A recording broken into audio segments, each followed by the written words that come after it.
Hi అండి అందరికీ. బయటైతే చాలా చల్లగా ఉంది కదా! ఈ రోజైతే మా పిల్లలు బజ్జీలు ఎప్పుడు వేస్తావు కదా అనేసి పునుగులైతే వేయమన్నారండి.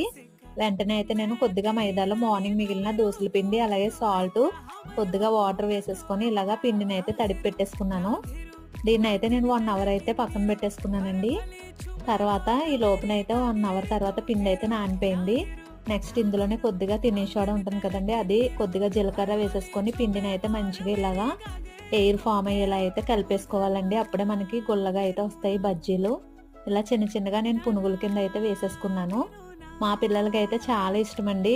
నార్మల్‌గా చేసే బజ్జీల కంటే ఇవైతే చాలా తింటారనమాట. మా మావయ్య గారు వచ్చినప్పుడల్లా ఇలాగా బయటైతే తీసుకొస్తూ ఉంటారు. నేను బయట ఫుడ్ అయితే అంతగా అలౌ చేయననమాట. ఇలా ఇంట్లోనే ఈజీగా వేసేస్తాను. చూసారా ఎంత గుల్లగా అయితే వచ్చాయో.